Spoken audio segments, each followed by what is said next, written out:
Welcome back to Tutorial Tidbits and welcome to my channel. I'm Elizabeth St. Hilaire, and this week I am going to show you how to make some transitional colored gel prints, specifically for collage application. So what I call transitional color prints is when one color, blue, of water meets the other color, yellowish gold of sand. Where they come together here in the middle needs to be a transitional color. Otherwise, with paper collage, you have a hard edge between the blue water and the yellowish sand color, and you don't get that area where you see the sand through the water. This technique can also be applied to other areas where two colors meet. So it's not just limited to water and sand. It can be light green and dark green and greenery where you want to have the blend that is soft. It can be from one color to another in a bird. There's all kinds of reasons for transitional color. It just creates a soft transition, a soft visual transition from one color to the next. And these collage papers that I'm going to show you how to create will be invaluable in your soft blending collage application. So if you've got a few minutes, let's go check it out. So in this lesson, we're going to talk about transitional colors. Transitional colors are colors that allow the eye to blend from one color to the next. What we're going to do then is start with working from light to dark. I'm going to use some graph paper and some rice paper on a roll. And I am going to create a sand and water transition starting from light to dark. So I'm going to start with my sand color and I'm going to get real light on that. So I'm going to use some titanium white, a little bit of titanium white, a little bit of Naples yellow, a couple drops of that. And I want to stay light. So let's see how that comes out. So I'm going to swirl my brayer around to stir the colors together and then roll out. If you don't swirl and roll, you kind of get blotchy, unblended color, which isn't a bad thing. Sometimes you might be going for that, but right now that's not what I'm going for. So I want to make sure to swirl and roll. Okay, so the first thing that I'm going to do is start with that light colored solid that I will build into a sand color. So that's a pretty good light sand color. It's kind of on the yellow side. So I'm going to go with my next layer with more Naples yellow and a little bit of transparent yellow oxide. And we'll see how that looks. Swirling and rolling, stirring and rolling. That's still pretty yellow. The best way to neutralize yellow is with a little purple. So I could do that. A little bit of permanent violet dark and a very little bit. So one drop, and let's see how that does.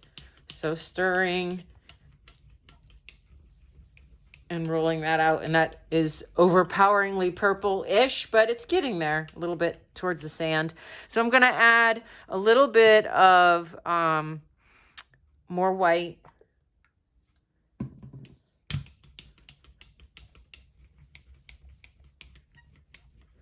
That's a little more sand-like, a little more white. Blending colors is about experimenting. You can practice with blending color on paper, painting color charts. Here we go. That's a little mauve-y, but I think it's going to be all right. So I'm going to do my next layer. I'm going to use, this is one of my brand new stencil designs. It's called Ribbon Candy. And I designed it, reminded me of my grandmother's house at Thanksgiving, where after dinner she would break out that box of ribbon candy, which we look forward to so much all year long. I thought that would be a good pattern for the edge of water. So now we have a second layer. It's a little dark, but have no fear. We're going to lift this up and we've got a ghost print. I'm going to pull that on the sheet next door. See what we can do with that in a minute. So that's kind of cool. And I think we want to go lighter on this. So I'm going to do some white and some nickel azo gold.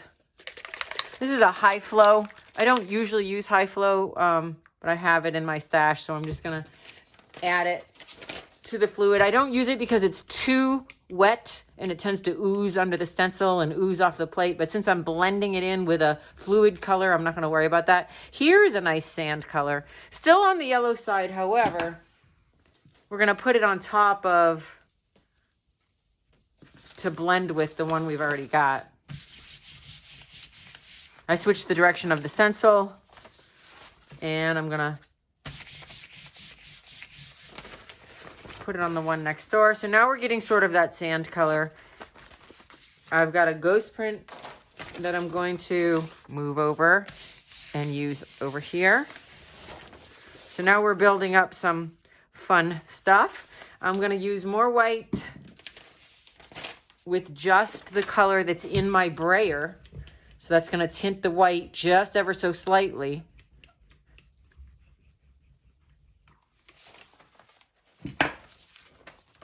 And we will use the stencil again and go over another layer.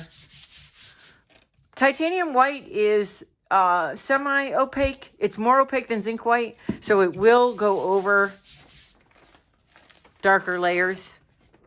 There we go. Now we're at a sand color there.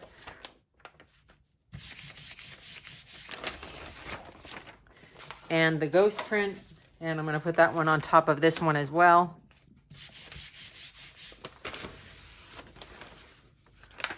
And we'll print this to clean the plate. Okay, so now I feel like I've got two pretty good sheets of sand color. And now we're going to start to make the transition by adding the watery blue over the top to blend in with it, but not to totally block it out. So teal is opaque and it will block out whatever's underneath it. So I'm going to use teal, but I'm going to mix it with a little bit of manganese blue, which is highly transparent. You can see the tick marks under the manganese blue and not under the teal. So we're going to water the teal down with the manganese blue, stirring and rolling. That's still pretty opaque. But we'll see what happens. So now I'm just going to use the same stencil. I'm just going to keep it simple. I'm going to use the same pattern. And I'm going to go out to this one to take off some of that heavy paint coverage. And now I've got a lighter paint coverage I'm going to come in here with. I used a light touch on that so I didn't take all the paint off. So there, I've got some light coverage that's blending with the sand color. And now I'm going to lift this ghost print and put that onto this one. And I've got another ghost print, so I'm going to switch the direction of this and print it again over itself. So now I'm starting to get water's edge colors where the two colors are blending together. So now I'm going to come back in with white and a little bit of manganese. Stirring that and rolling it out. And then I'm going to add a little bit of this nickel azo gold, which has got a lot of yellow in it. So this is going to end up being a greenish.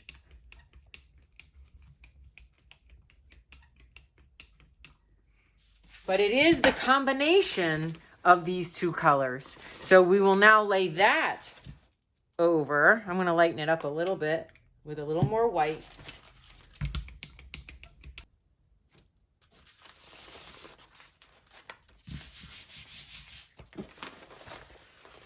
That's my end piece that I'm using to sort of lift up some paint. And I'm going to switch over here. So I'm starting to get the transitional color. I've got this one I really like. This one I do like, but I think this is my favorite. So this was my intended one, but I'm also getting extra stuff on the other two that I can use. But this is where you're starting to get that paper that comes between the ocean and the sand. This is in the middle. So let's get the ghost print and put that on here. And we've got a second one we can put here.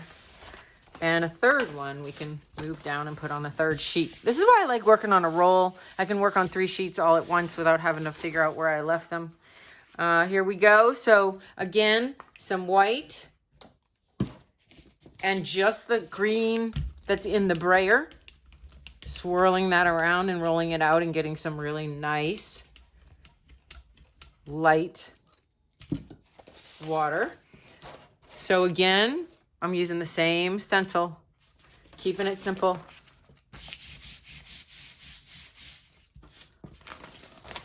So now I've got some more seafoam color. White tends to stick to the plate, the titanium in it. So you'll have to usually pull 2 prints to get all the white off. This is starting to really look like good transitional watercolor. And this one will go on here. And I'll flip it over and see if I can print it again over itself. There we go. So this is your transitional paper for the edge of tropical water where it meets the sand. You'll tear out pieces from here to bridge the gap between the 2 colors. It doesn't necessarily have to be the edge of water. It can be where trees meet the sky. You have paper that's blue and green for a soft edge, or where the red rocks meet the greenery, or where the plants meet the earth, and you might want to have a transitional paper that's green and brown. And it's just a matter of experimenting and playing with your color combinations. And a lot of people will ask me, where would I use this paper? Like, I don't understand why you use so many colors. For example, like something like this, they'll say, well, I don't know how you use that for collage paper, but these are transitional colors. So where the teal blends to the green, or where teal goes to magenta, or magenta goes to green, this is the paper that bridges the gap between that and this. This goes in the middle for a soft transitional blend. Thank you for being here with me this week here in my Sacramento studio. It is always good to see you here. I appreciate your support and watching the video. I hope that you will subscribe to my newsletter mailing list so you can be up to date on all the other things I have to offer. And that's going to be at my website, paperpaintings.com. Thanks a bunch, and I'll see you right back here next week.